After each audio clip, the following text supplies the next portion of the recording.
আজি এই ডিমাকুছী মিনি ষ্টেডিয়ামত যিটো সম্বৰ্ধনা অনুষ্ঠান এই যোৱা ২৭ তাৰিখে যিটো BTR চুক্তি হ'ল তাৰ সম্পৰ্কে আজি ইয়াতে আমাৰ ডিমাকুছী আঞ্চলিক আফচৰ উদ্যোগত যিটো সম্বৰ্ধনা অনুষ্ঠান হৈ আছে তাক মই আজি আমাৰ ছাত্ৰ সন্থাৰ ফালৰ পৰা আমাকো নিমন্ত্ৰণ কৰিছে ইয়াতে ছাত্ৰ সন্থা হিচাপে আমি ইয়াতে উপস্থিত থাকিবলৈ পাই অত্যন্ত সুখী। এতিয়া চাওক BTR যিটো চুক্তি হৈছে 2020 জানুৱাৰী 27 তাৰিখ প্ৰথমতে মই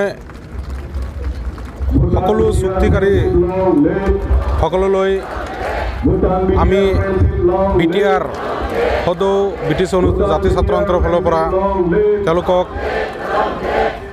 ধন্যবাদ জ্ঞাপন কৰিছোঁ।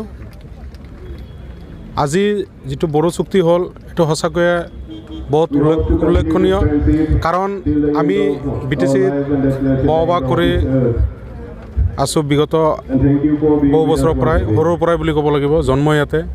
আজি যিটো এটা দীৰ্ঘদিনীয়া বড়ো সমস্যা আছিল, সন্ত্ৰাসবাদী যিটো এটা সমস্যা, সকলোৱে তাৰমানে বড়ো জাতি মানে যিটো এটা হেন চকু বুলি ক'ব লাগিব, মানে উগ্ৰপন্থী বুলিবলৈ তেওঁলোকৰ এটা যিটো মোহৰ লাগি গৈছিল আৰু সেই মোহৰটো গুচাবলৈ বহু বছৰ লাগি গ'ল তেওঁলোকৰ প্ৰতিনিধিসকলক।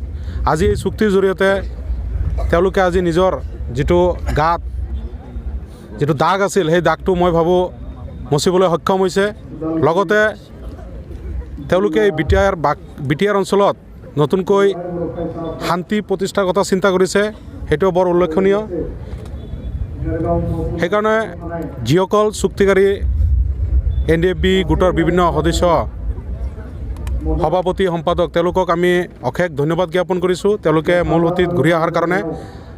আৰু বিশেষকৈ ইয়াতে মুখ্য ভূমিকা লোৱা নিখিল বড়ো ছাত্ৰ সন্থাৰ বৰ্তমানৰ প্ৰাক্তন সভাপতি প্ৰমোদ বড়োই ডাঙৰীয়া, তেখেতেও অশেষ কষ্টৰে এই যিটো দাগ নিজৰ জাতিৰ পৰা মুচিবলৈ মই ভাবোঁ সক্ষম হৈছে।